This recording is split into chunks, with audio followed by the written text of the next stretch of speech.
Hey guys, so I'm in my shed today and I'm working on a project, and I figured I'd bring you guys in and share what I'm working on because I'm like all in on Valentine's Day already. And I have a project that I think you guys will really love, super cute. I'm going to be working on several art blocks over the course of the next few videos. That'll be all surrounding the idea of love and Valentine's Day. And today will be the first one of that series. Hi, my name is Royce Hunt Bell, owner and operator of Roycycled Treasures. Let's get started.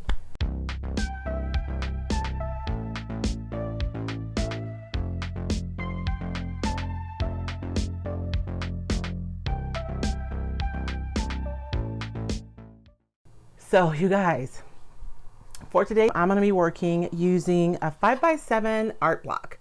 And these are created by, what do I do with my sticker? These are created by Iron Orchid Design, you guys. They're like wood, and you can use either side. You can use the back side and it's like framed, or you can use the front. And for today's project, we'll be using the front. And we're gonna start off by decoupaging. I've already painted it white because like, you guys have seen me paint white before. Like, you don't need to see me do that, right? And I'm gonna be using Roycycled Treasures decoupage paper and Ephemeral Collage. And so this is the sheet. This is a really neutral design, and it has tons and tons of elements in it. And I think it's gonna be super fun so that we start our background off with something like really pretty. So in order to start, we're going to start by decoupaging. And for today's decoupage, I'm going to be using a Wise Owl's varnish. Honestly, for no other reason than it's what I have on my workbench. And so we're going to go ahead and start off with decoupage, but we're going to layer today, you guys, to create something that I think is fabulous. And hopefully you guys will too.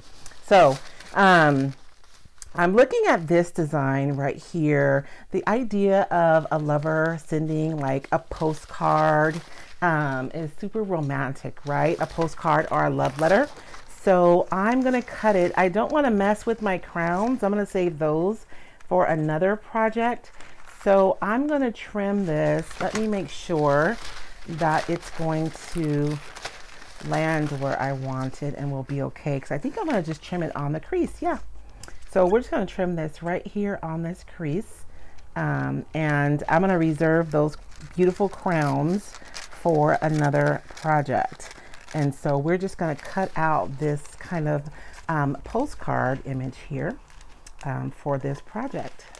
So I'm going to go ahead and decoupage this piece onto my piece. And I'm almost thinking that I want to go this way with it, which I think I'm going to be able to do. So let's get this decoupaged. I'm going to be doing a quick decoupage today. If you guys want to see a more detailed decoupage video, you absolutely can. And there's actually a watch list of simple decoupage, and you guys can go watch them, and they go step by step on how to decoupage in general. And this tool that I'm using today is one of your options. You guys are used to me seeing saran wrap. This is just a felt covered spatula, and you guys can find these on Amazon, and they're really affordable. I'll be sure and leave a link below for you.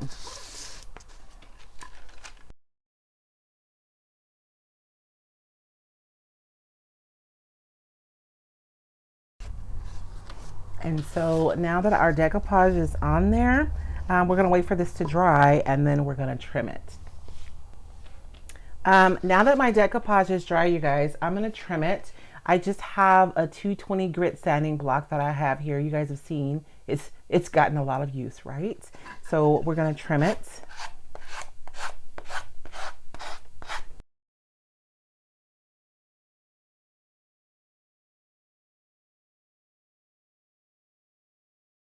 All right, now that my paper is all trimmed, you guys, we are ready to go. I'm going to go ahead and seal this right now.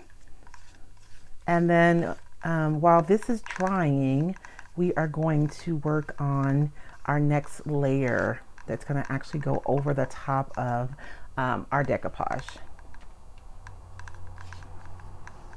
Now I've taken the liberty, you guys, of doing a couple of things prior to our coming on camera today in order to save time. So we're going to be using 2 different molds from Iron Orchid Design in order to create some dimensional elements to stack onto our block. My idea is to create a 3 of hearts. So generally when I'm pouring resin, I may have like extra resin, right? And so what I'll do is I'll pour them into the molds that I'm using, or a mold that I may have, and I will just put them in these bins. And so any extra resin that I have doesn't go to waste, because I'll just pour them into pieces that I have, into the molds to create these pieces. And then I'll use these pieces whenever like I need to come up with a project. And so for today's project in particular, I actually had the pieces that I need to create this design. So I had these 3 larger hearts and the 3 smaller hearts, and I found the 2 number 3s. And so I figured that would be super cute if we made like a 3 of heart for Valentine's Day. The molds that I'm using are the Fleur de Lis, is what this one is called. I love this mold for spring, you guys, because you have a hare here. So if you wanted to do something for Easter, you could. You have hearts here. And honestly, even for fall, you have like fall leaves in here. And of course, you have the Fleur de Lis, and you have the different sizes of each element, which makes it exciting to work with. So I'm working with this heart and then this teeny heart for today's project. And I'm also using the Harper mold. We all have a love-hate relationship with this mold because we love being able to create dimensional numbers and letters, but this mold can be a little difficult to work with. I will tell you guys that when I am using the Harper molds, I always use resin. And I found that this, don't judge me, my cup is really dirty. I use it a lot. These silicone cups are like the secret sauce for being able to pour into the Harper mold, because you can squeeze it like this and it gives you like ton of control over your pour so that you're less likely to over pour. And then I always just mix like 2 mils whenever I'm doing the Harper mold. I never try to pour a lot because you have to move really slowly, and you're more likely to have an issue with your resin setting up in your cup if you have a lot of resin in your cup. So you guys know that what makes your resin set faster is the heat that it actually produces. So if you have a lot of resin in your cup, it's going to produce a lot of heat in your cup, which means it's going to start setting up faster. So if you ever have something intricate that you're pouring, pour less resin in your cup, and it's going to produce less heat, and it's actually going to give you a little bit more time to get that poured out easier. So those are my secrets to having success with resin and the Harper mold. But let's get started on today's project. So I started out with these, and I used Wise Owl's gray primer because I'm going to be painting these red. The gray primer is going to allow me to get that really pop of red and get the coverage that I need from that red really easier. And I'm actually going to be using Wise Owl's 1 Hour Enamel because I want my elements to be really smooth. The 1 Hour Enamel is a self-leveling paint product, and it levels itself out, and so you get a really nice, almost ceramic-like finish when you use the 1 Hour Enamel. And that's also why I've already primed my piece, because priming before using the 1 Hour Enamel really makes a big difference. And I'm going to paint out of my can today, you guys. I'm going to tell you guys not to do that, but I didn't have any in a bottle, and so I'm just only going to use a little bit. So hopefully I don't have any real problems, because I know to tell you guys never to paint out of your cans.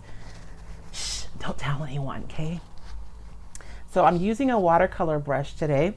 I like using the watercolor brushes with the 1 Hour Enamel because they're really, really soft, and so they really help you get that smooth finish. So I have a painter's tip for you guys too. You guys know how when you're trying to paint really small elements like this, it can be aggravating because you're trying to paint them and then they're not large enough for you to hold them in any kind of meaningful way. And so you end up kind of chasing them around. Well, you'll notice there's a splotch of paint behind each of these. What I'll do is I will paint like a splotch and then sit my letter on it. And let it sit there for a few minutes and then paint it, because it just tacks it down to, and this is just a piece of wax paper. It just tacks it down to my wax paper so that I'm not like chasing it around the whole time that I'm painting it. It's gonna stay still and I'm gonna be able to get like a really nice coverage on my elements. So I'm going to go ahead and just grab some paint off of my lid so I'm not dipping my brush into my can. Isn't that red just so yummy? And when it dries even deeper. So you guys notice how my pieces aren't moving, right? They're staying put. It makes it so much easier to paint them this way. And then I'll just pop them off when I'm ready to use them.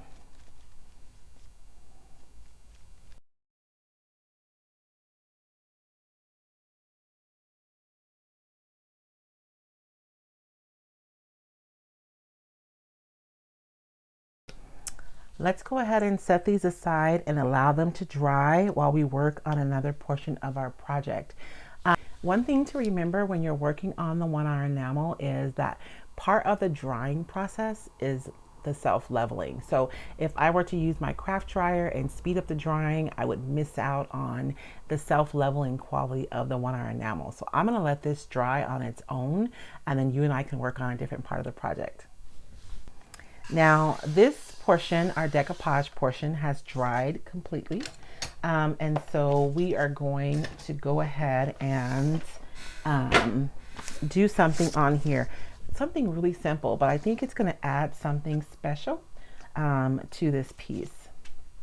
Now, I have these pens. You guys, I am so in love with these. These are acrylic markers, and I found them on Amazon. You get 24 colors in this box set. I'll be sure and leave the link below. I bought them. I don't know if you guys saw my Christmas place setting video, because with the acrylic paint markers, you can actually write on glass and or ceramic, and you can cure it in your oven. It is so awesome. So I have these awesome markers. I thought this background is beautiful, but I want to add another element. So I have my acrylic paint marker here, and these, you just want to shake it up really well, like every time you use it. And then you want to prime it before you start to make sure that you get a nice even flow. And these are cool because I have a fat tip, which you guys can see I haven't used yet. And then I also have a fine point tip in the same marker. So I'm gonna take this and I'm gonna prime it on this paper towel right here before I start. And that's just so I know that the paint is running, and it's running really good apparently. And I thought it would be really cool if this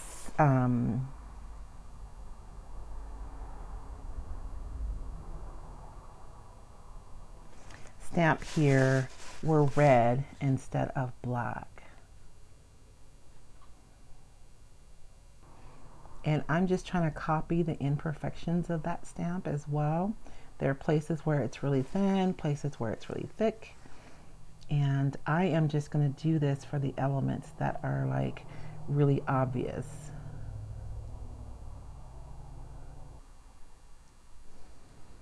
And I think that that is going to be really, really special when we're done with this final project. I feel like sometimes it's the small details that make something special, right?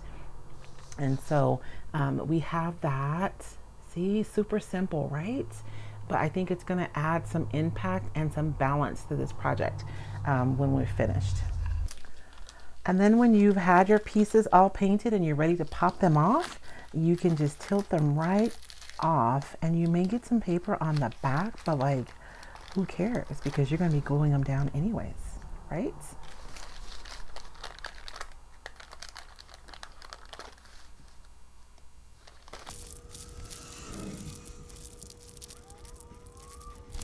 The one thing about my marker, you guys, is I'm going to take a few minutes with my craft dryer and just apply a little heat to this. I want to make sure that when I go over with my clear coat that this color isn't going to move.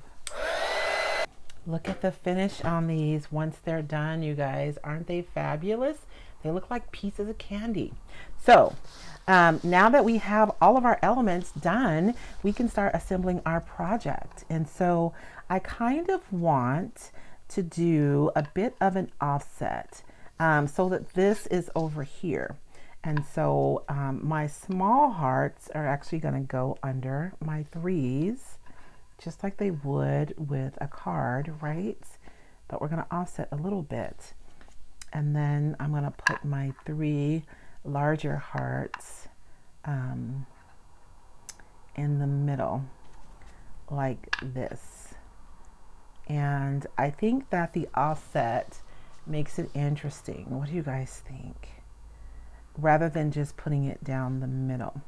Now, this is a traditional setting, right, for a 3 of hearts for a card, but a lot of card sets have beautiful photos in the middle, and then they only have the numbers. So you could take, for instance, one of the designs from Iron Orchid Designs cameo mold and put a cameo in the middle. You know, rather than putting the 3 hearts, you could take, you know, one of the really pretty cameos that are really romantic, right? And you could glue one of those right in the middle, and that will be just as beautiful. But for today's project, I am sticking with my hearts. And I'm just going to get this just the way I want it. And I love having things be offset. I think it adds interest to projects, and it makes your audience take a second look. Because there's just a little something that's unexpected. And for some people, it may bother them, but even that is a reaction, right? I'm thinking that's what I like. So now that I have my molds all painted and ready to go, I'm going to use my Tite Bond Quick and Thick, and I am going to glue my molds in place.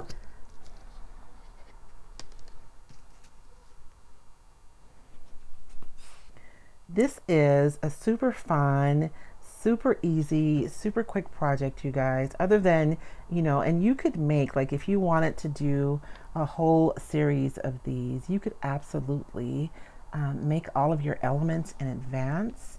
And then that way, when you're ready to create, you can just sit down and pop everything together. Or you could make all of the elements in advance and invite your girlfriends over with some wine and cheese, and everybody could put together their own gallery.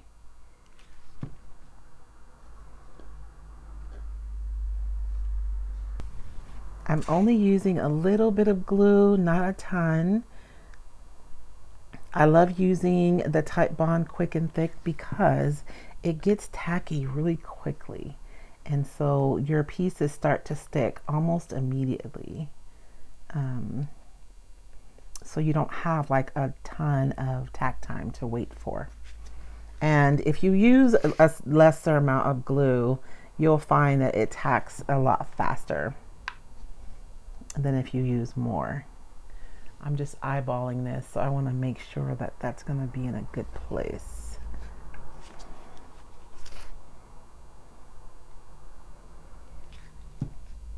Okay, you guys, this is my first Valentine project of the season, and I have so many more ideas, and I am excited to share them with you. And I love making dimensional home decor, and the decoupage paper is a really nice backdrop for that and makes it something more special than it would be if you just had all these elements on just a white background. Thank you guys so much for joining me today. I really do appreciate your time. My grandmother used to always say, you can make more time. I mean, you can make more money, but you can never make more time. So when someone gives me their time, I really do appreciate and value that. If you guys enjoyed today's tutorial, make sure you subscribe to the channel. We upload 1 to 2 videos a week, If you want to be alerted of when we upload videos, just make sure and click the bell. You guys can find supplies that you saw here being used today at roycycled.com. We do have retailers who carry recycled decoupage paper, so you can also find a retailer near you on my website. Thank you guys so much. You guys remember that anything that I did here today, you guys can completely do. So you can do this today. Thank you so much. We'll see you next time.